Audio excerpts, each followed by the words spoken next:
My full name is Benny Scales, but my family and friends call me Ben. Later on, professionally, after I moved to California, they started calling me Benjamin. So that's how a lot of people I can identify where people know me from, because if they know me from New Albany and they were childhood friends of mine and I went to school with them, they know me as Ben. After I went off to college, of course, they called me by the name on my birth certificate, so it was Benny. And then after I moved to California, they started to call me Benjamin because they said that that sounded more of a adult, mature name. I was born here in New Albany, Mississippi. Um, I was actually born by a midwife on Oak Street. I was born June 22nd, 1964. I have an older brother by the name of Charles Scales, my second brother, Robert Scales, and I have an older sister by the name of Hattie Mae Scales McKenzie. My mother name was Luzella Scales. My father was Elmo Blackwell. I go in the name of my mother. My mother's father and mother was Dan Scales and Mary Scales. Brooks. My grandmother's maiden name was Brooks. And my grandfather's parents were Martha and Dan Scales. My grandmother and father were 9 years old when they freed the slaves. My mother and I believe the first of her three siblings were born in Lee County. And that's where my grandfather came from, around Belden, Mississippi. I was born on Oak Street, but my earliest years, I can remember growing up in an area called Don, Dom, which was down below Central and between Central and the railroad tracks. It was right across from Central High School, and it was next door to the house that Denoting Martin built and Coach Kennedy. We moved to an area called Dom. I don't know if that was the official name of the community, but that's what everyone called it at that particular time. Growing up during that era, which would have been the mid to late 60s in that particular area, you don't realize that you were part of the blue collar group of society, or that you didn't have things as others, because you always had the necessity of things. I would say that it was elements of a good childhood, but definitely had the environment and the factors of that time that influenced the society to which was reflected of the times. My mother was a housekeeper or domestic. She worked for Carl Stevens and Nell Stevens, which was during that particular time a very prominent family in the Union County area. And my father he worked on the sanitation. But I grew up in a single parent home. Mr. and Mrs. Stevens lived on Apple Street, which was within walking distance. And they later moved to a different location, but so did we. I'm the youngest of four. My oldest brother, I think there's probably a 12-year gap between the oldest and myself. my grandmother passed away before I was born. So I was born again in 1964. My grandfather passed away in 1972, but had he was very influential in all of our lives. He served in World War I along with two of his other brothers. Um, so my family has also had a history of service to this country. My uncle followed in behind him and served in World War II. My oldest brother Charles and several of my cousins also served in the military. My grandfather, after he returned from the war, bought land in the Myrtle area. And so he was one of a very few group of people of color who were not sharecroppers but owned their own land. My grandfather was also a Mason and a very respectable man in the community, both black and white. Dan Scales. He bought his own land, both he and his brother. Um, his brother bought land down in Lee County. He stayed in Lee County. My grandfather moved up again to Union County, where he purchased the land. I am very happy and very proud to say that the land is still in our family.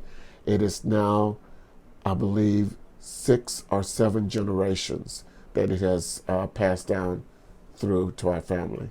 Growing up, it was the site of many family get-togethers.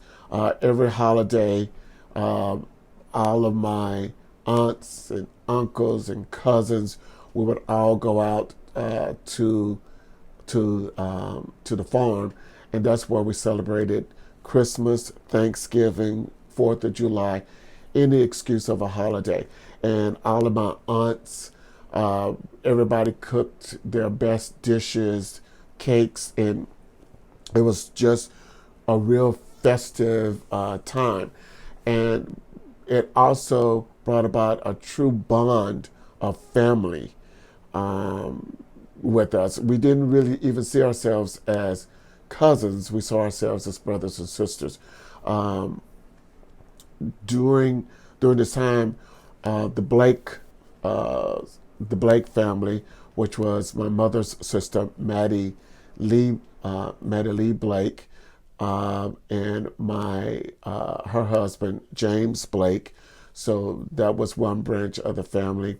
The others were the Vaughns, which was my aunt Hattie, again my mother's sister, and she married C. Lois Vaughn, and then my auntie Ada, who continued to live on the farm until she died last year, and my aunt Samela also, who had moved away during the Great Migration to the north, along with one of my uncles.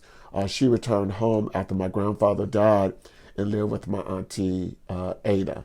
So it was a true festive time. So in addition to the uh, festive holidays, my grandfather was truly a farmer.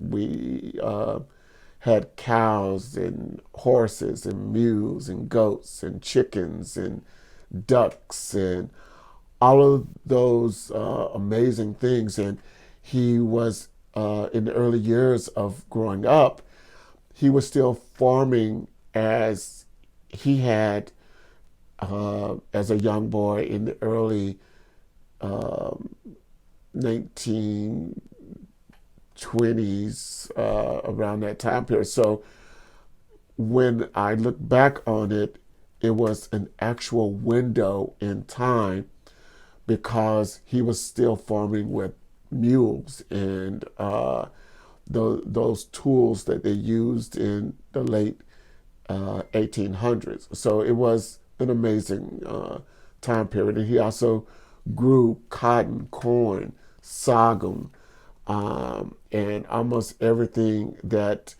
they ate during the winter was grown during the summer. There was very little that was actually purchased. But I can even still remember to this day, my grandfather, as I said, did business with the people in town, and one of the stores was a grocery store on Main Street, which was on the backside of town, called Sharps, well, it was called Sharps Groceries. And I just remember, those times of, it was, I guess it was also kind of mirroring the Waltons. If you watch the Waltons, the early years, and people knew everyone in the community, and your word was your bond, and a lot of business was done on a handshake. And I'm very proud that my grandfather was respected by the white community during that time period, which, again, for people of color during that time period, my grandfather was a very respectable man in the community. My earliest memory would actually be in that community that I spoke of earlier called Dom, and we would say down in Dom. And I remember I was very into cows, little toy cows, and trains. Those were my earliest memories. Are my sister and brothers and I would cross over the street along the road and pick blackberries and honeysuckle and lick from the I don't know what you would call it, but the stems of the honeysuckles and suck the juice off of it. That I would say was probably some of my earliest memories, along with just being with my family. And the farm is actually what bonds our family together. We're very proud of it, and it's a heritage that when you go there, you do feel the presence of those who have gone on before. My mother passed away in 1994. My mother was a very strong person, and very, very much one that, though born in a very difficult time in history, was one that persevered. And one of the great things about it was not about the circumstances, but how you dealt with the circumstances. And she also taught us that it wasn't, oh my God, I can't believe I'm getting emotional, but it wasn't about the circumstances to which you were born, but how you changed your life. And both my mother and my sibling and her siblings pushed to all of my siblings, my cousins, our family, that it was education. And they would often tell us when we would get together out on the farm that we're doing what we're doing, working in factories, doing domestic work, etc., so that you won't have to. And, just because you're born black does not mean that you use that as an excuse. Be aware that you are black, but that it is up to you to make better decisions that will advance you in life. We were very close, and we are very close. My oldest brother Charles was and still is the older brother. He was and is extremely smart.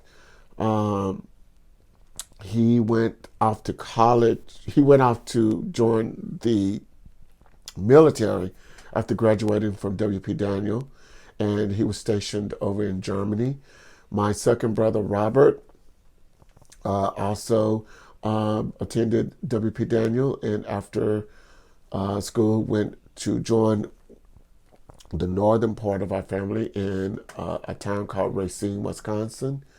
And then my sister um, was and is a beautiful person, and she also attended college. And so, one of the great things that you were asking me about my mother uh, was a single mother, a domestic, a housekeeper. But with that income and with that fortitude, put four children through college, through high school, and two through college. And so that, again, that bond that we grew up with is that same bond that we have today.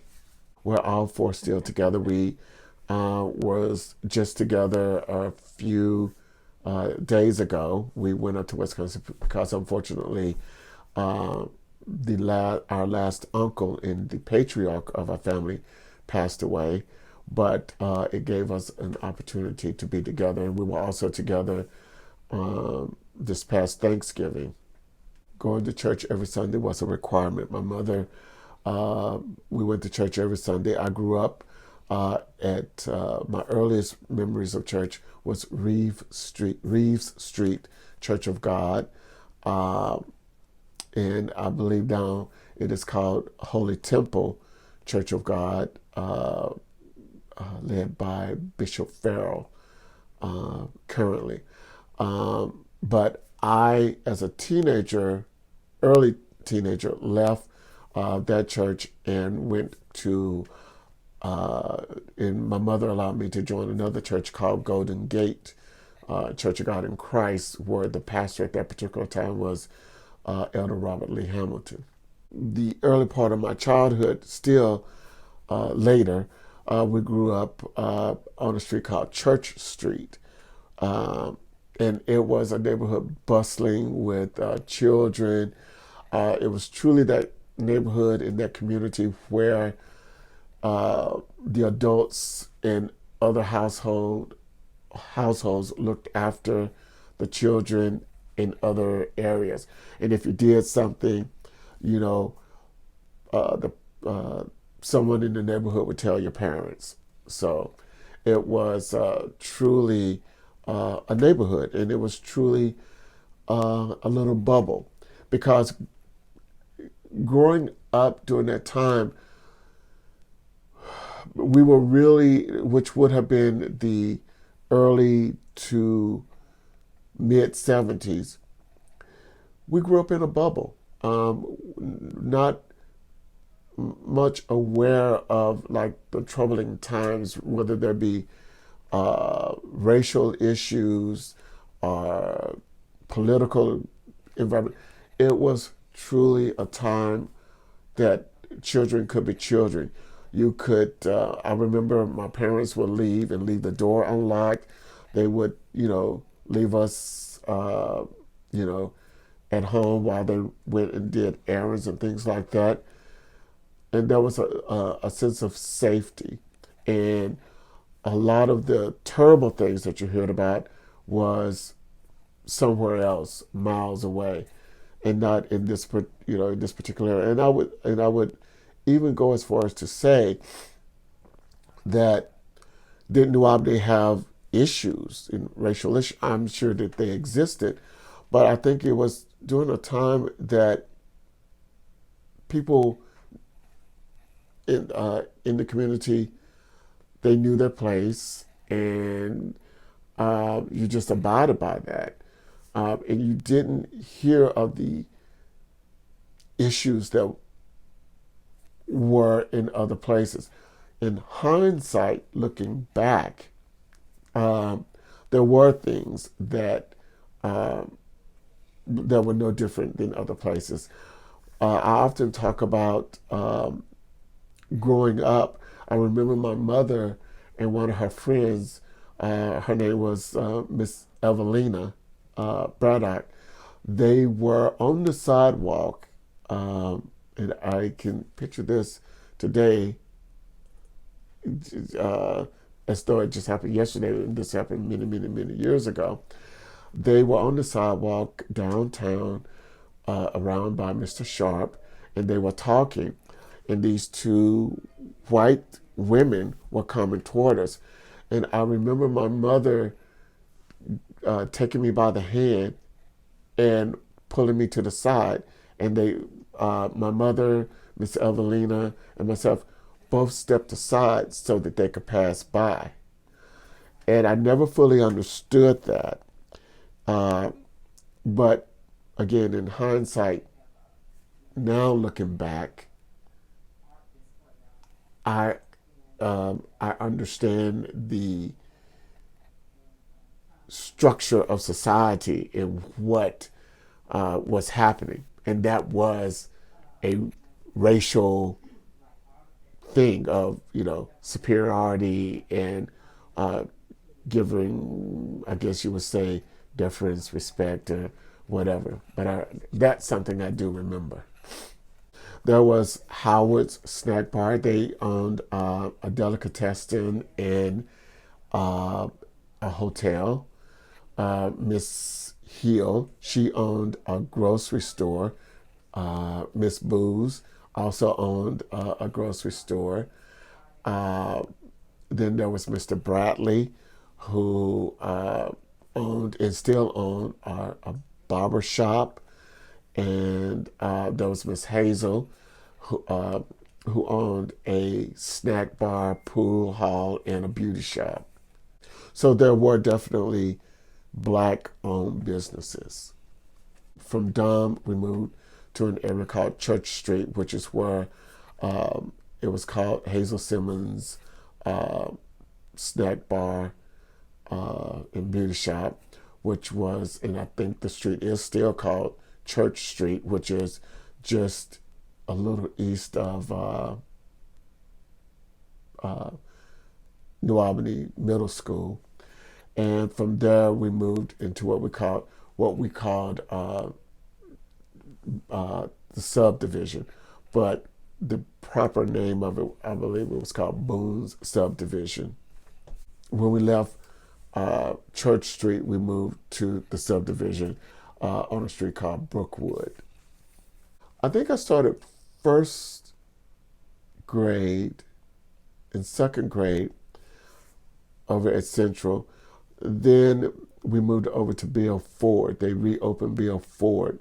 And I was at Bill Ford third, fourth, and fifth grade. And then when I started middle school, we went back to Central. And the people at Bill Ford and Maddie Thompson, that's where they all came together for the middle school for 6th, 7th, and 8th. And then to W.P. Daniel my freshman year of high school. My older brother, Charles, I know that he was part of the group that was the last. He graduated from W.P. Daniel. So he was part of the last group of students to transfer from Bill Ford. But he graduated from W.P. Daniel. Okay. So, but for myself, I I can't calculate. I don't know. There was a teacher by the name of Miss Keys. I think I don't remember, but I believe she taught his English. Then there was Miss Hill, Ruth Hill. She was a fifth grade teacher. Then there was Miss Stiers. I believe she was the librarian. And that was in elementary. Then in junior high, one of my favorite teachers was Miss Spencer. She was such a great teacher and lovely lady. So there was Miss Spencer. Then there was Mr. Gibson. I believe he was seventh grade. He taught science. Then there was Coach Little, great teacher who taught history. Um, then there was Miss Wilbanks, who taught math. She was hard. Uh, Math was always hard for me, but she was a great lady. And then there was Miss Kirkland, and I'm probably jumping different grade levels, but they were all in junior high. Then there was Mr. Bean. He taught math. I had to repeat math under him. A teacher who really had a profound effect on me in high school was a lady by the name of Miss Garrett. And I never will forget, she sat me down after class one day because I had on a paper, I had signed my name. And I had signed my name very fancy and proper. And some of the students in the class had said, "Oh, look at him. He's trying to be all fancy and da da da da da." And so, of course, then I erased it and I wrote my name another way. And she called me in after class and she said, "You know, you don't have to lower yourself to be accepted. You keep pushing yourself to be the best person that you can be. And if they are truly your friends, they will encourage you and you can be an example for them. But don't ever lower your standards." And that had a profound effect on me because after that, I ran for student council. I started getting involved in clubs, and I started really doing the things that I really enjoyed. And I credit her for a lot of that. But later on, there was Miss Smith. She was an English teacher. Miss Bullock, also English. And one of my favorite teachers of all time was a lady by the name of Diane McGee. She taught history. And she was absolutely amazing. And she further inspired me to learn more about history.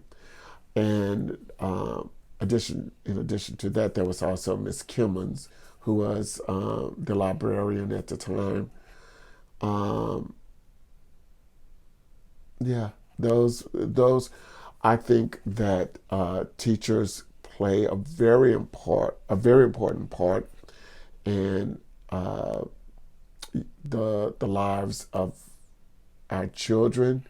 I think that they are undervalued, underpaid, and I do think that a lot is put on teachers that should be done by parents. So I really was very fortunate because I really did have some great teachers. So I praise and thank you, teachers, for all the inspiration that you put inside me and pushed me to be the best person that I could be. And there was Miss Harriet. Miss Harriet, she was one of my middle school teachers. And there was also Miss Garrett, who was in charge of the fashion merchandising class that I did. So I want to give a shout out to them because they were very phenomenal people as well. Miss Panel, who was Belinda Panel, she was the drama teacher. And there was another lady after Miss Panel left. I cannot, so sorry. I cannot remember her name, but her family owned a store called New Way downtown, but I cannot think of her name. But I would say drama class was very influential. We did drama competition. Um, so I would say that that was a class that was very influential. Clubs, I would say, well, I was one of the founding member of the history club um, at W.P. Daniel High School. I was part of what was it called? HFA, FHA. I was part of that, which was um, very influential. It gave a sense of community and bonding. But yeah, but the history club, the student council, um, those were the drama club. Those were all clubs that helped expand my sense of community, helped expand uh, a sense of life outside of New Albany. And what I mean by that, because being a part of those clubs and organizations, you went on what they called at that particular time called field trips, and you went to different communities and you met people from different organizations, so different communities, which then let you know that there were people out there that were not necessarily from your community who thought differently from you. Um, so yeah, that was so that helped enlighten and helped me to grow as well. I was a student body representative every year for my class. Were you ever involved in any of the school musicals? High school, the senior musical I was, and our senior play was called George M. I graduated in 1983. I attended Northeast Junior College. I was going to go to Ole Miss, but the year that I graduated was the year that there was a lot of tension, and specifically racial tension, not only uh, at Ole Miss but in the surrounding areas, because that was the year that there was the protest about the rebel flag and taking it down. So there was concern about me going, that following year. I mean, there was actually a fight that broke out on the high school campus because a student had attached a rebel flag to his Jeep, and someone went out there and took it down, and they got in a fight, and it was a very tense time. So after high school, I went to Northeast and attended Northeast Junior College for 2 years, and then from Northeast I transferred then to Ole Miss. My major was business management and history education. I always wanted to get into acting, and that's what I wanted to do. But my family said you got to eat, so my major was business management, and my secondary was history education and drama. And I always saw myself doing something in entertainment, whether it was on the creative side or the business side. I was going to pledge a fraternity, but then probably after the introduction of different things, decided not to go that route. So I stayed independent. And also, too, um, at the time that I went, the fraternities and sororities were not integrated, believe it or not. And that, uh, that was a very interesting, and I think that that was an eye-opening thing for me. I did not graduate because I left my senior year because a film company came they were filming a movie called The Heart of Dixie with Ali Sheedy, Phoebe Cates, Treat Williams, Peter Berg, Lisa Zane, and others. And so I got to know they came in the summer, and I started working on that. I got to know the executive producer, and he said that if you want to pursue a career in entertainment and you want to come to California, let me know. And and he said, I'll see what I can do to help you. And I took him up on it. So when the film was over, I got to know a lot of the cast. And so one of the cast members, Lisa Zane, who's the sister of Billy Zane, if you're familiar with the movie, a little movie called Titanic, he played the mean husband in the movie. And so I slept on their cousin's couch, Christopher. And I came out to LA and started working in the business. And I did some acting. I did some soap opera, Young and the Restless, Days of Our Lives. Did one or two movies, but if you bat your eye, you would miss me. But I started out there, and I quickly learned that you can have all the talent that you want, but if you don't understand the business, you're at an extreme disadvantage. So, and you also had to eat. So I called my contact who had helped me to come out, Steve Tisch, who was the executive producer for the movie The Heart of Dixie. And so he helped me get a job at the Creative Artist Agency.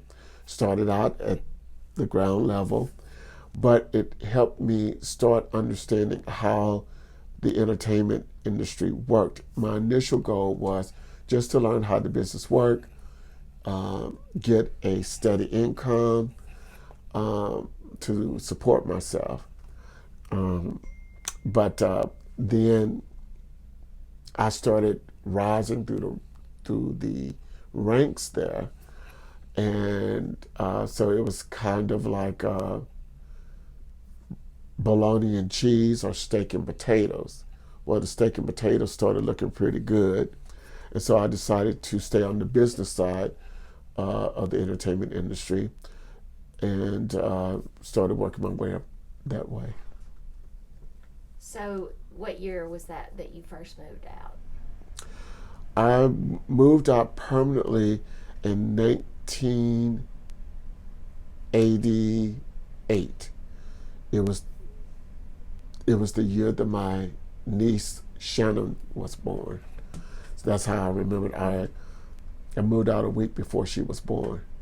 My family wasn't wealthy, and for a time I was flying back and forth until finally my sister actually had told my mom and told me that you either need to go out there and stay and try to make a go at it, or come back and find a job here in New Albany. I always knew that as much as I love New Albany, as much as I love my family, that my destiny was beyond the perimeters of New Albany. So I made that hard and tough decision to go out there and stay. And it was very tough, very challenging, and there was not always a lot of rosy days, but I was determined to stay. And, by the grace of God, I had, the prayers of my family and the people of my church and community and the saints and support, and also following the foundation to which I had been taught both by my family and the church. I was able to avoid a lot of the pitfalls that a lot of people do. I started out, as I said, at a company called uh, CAA, which is a large talent agency. And from there, I left there and went to, but I didn't want to become an agent. I didn't know what I wanted to do, but I knew I didn't want to become an agent.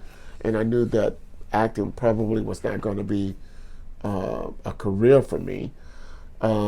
So I went and I worked at Harpo for a minute, which was Oprah Winfrey's company.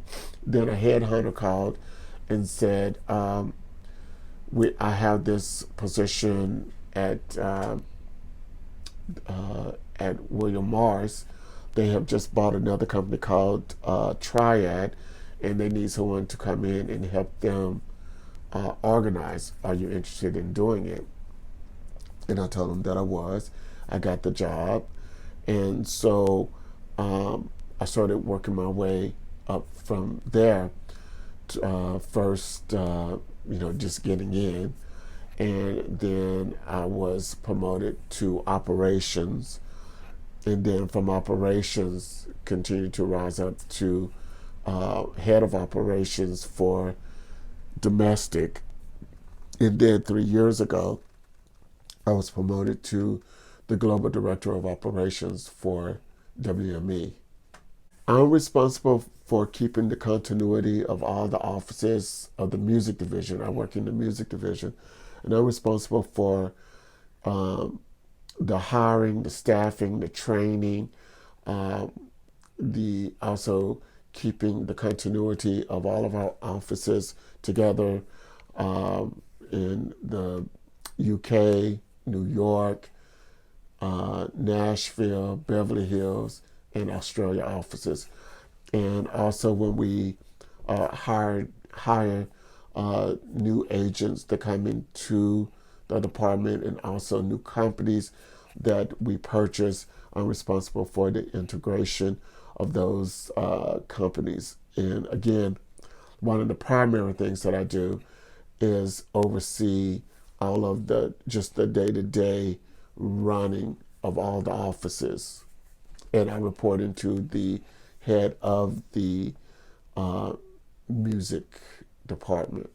Some of the people that we represent: Sam Smith, Rihanna, Janet Jackson, Justin Timberlake, The Killers, a wide gamut of top clients. At one time, we represented Lady Gaga, Madonna, Whitney Houston, Alicia Keys. Work related, I've traveled to Europe, North America, South America, Australia. I've been very fortunate in that sense, and also in the places that have not required me to travel for work. It has afforded me to travel to different places for pleasure. Greece, Germany, all those many different places. The creativeness for me now has shifted to really being creative and figuring out how to make the department work and function better. But as far as on the creative, on the other side of the arts creativity, I like from time to time, taking acting classes just as a form of creativity and release. I've hired people from New Albany, Hannah Martin, Joseph Martin, and also helped others who have wanted to pursue careers in the entertainment industry. And I think that that's one of the fundamental pleasures of my job is being able to reach back and help others who want to pursue those type of careers. I think that if it's something that you want to do, that you will seek it out. I think that for me at that particular time, it was, the theater. So I think, getting involved in community plays, school plays, if that's the avenue that you want to go. If, as I said, now I'm on the executive side, or the business side of the industry. Well, then, learn about business, do internships, work for companies. The pay may not be great, but you're getting the experience. And also, look for people in your community that that inspire you. I mean, that's what I did. As I said, a lot of them were my teachers. A lot of them were just people in my community, my religious leaders. I think that, for each of us, we have choices. And our choices, have the consequences of what we can aspire to if we apply ourselves.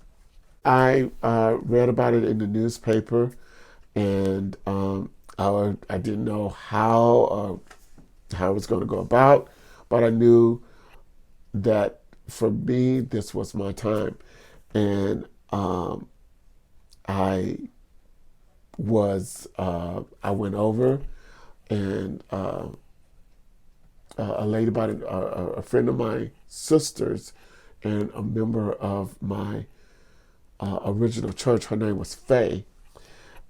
She drove me over to Oxford, and I didn't have a contact. No, I did. I had read about a lady who was helping Paul Curter, who was one of the executive producers. Her name, what was her name? Millie Moorhead. And I went over, I got in contact with her, went over, met with her. Millie introduced me to to Paul Curter. And early on, when they were like scouting for locations and setting up, etc., and he hired me on as a PA, production assistant, which that's what PA means, production assistant. And that was my start. So you just read the newspaper and Absolutely. followed it. But I read the newspapers. I, at that particular time, didn't have a computer, but was reading, the newspapers. One of my very best friends from the community that I've kept in contact with is someone, her name is Mildred, her maiden name, Mildred Williams. When she was married, she changed it to Coleman, so Mildred Williams Coleman. I keep in contact very much with her. And then certain classmates, Mary Tucker, and when I was home for Thanksgiving, just on a whim, I ran into a classmate, Barry Mathis. Keep in contact with him, and I see a number of them from time to time. And every now and then, I'm not a big Facebook person. I look at it, but I don't engage in it.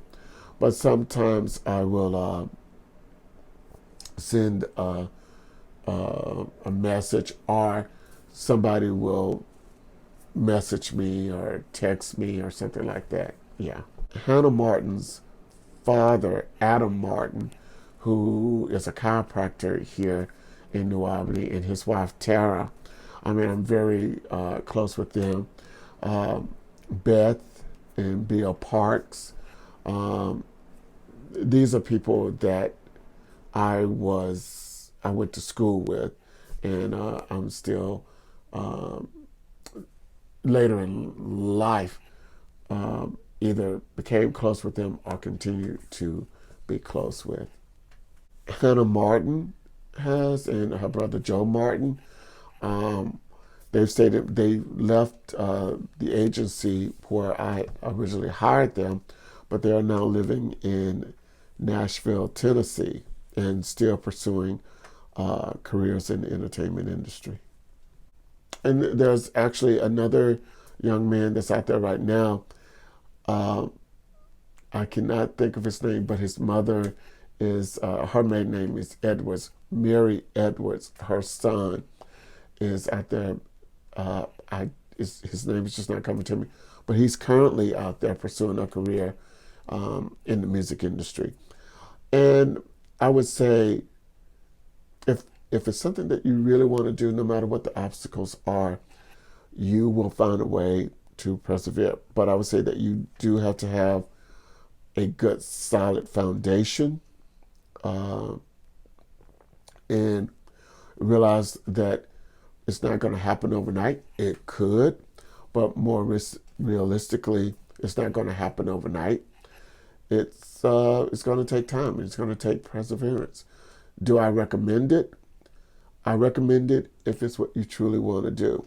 If you're not sure that this is what you want to do, and you don't have the fortitude to really push yourself, then no. Right now, I just want to finish out my career there, and then trying to decide if New Albany is going to be the place that I come back to after I finish my career at WME, or if I'm going to stay in Los Angeles, where I currently live. There's pros and cons of a small town, and there's pros and cons of a big city. So it's about finding that equilibrium of where you want or what you want. I think that for myself, it's a balance, because there is something about growing up here in a small community, even though New Albany is growing compared to what it was when I originally lived here. I just think that it's going to be a balance. I'm trying to find that balance. So I think probably anywhere between 5 to probably 8 years. Yeah, so somewhere in that area.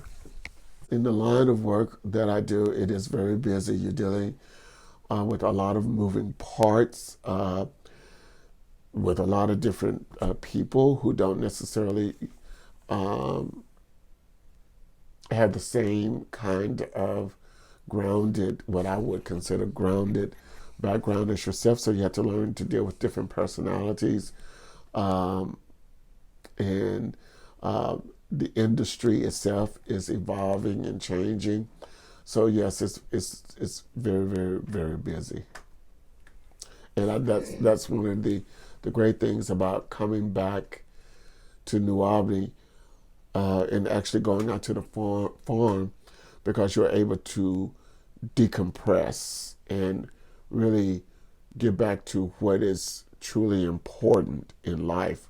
You know, your faith, your family, and taking care of one's self.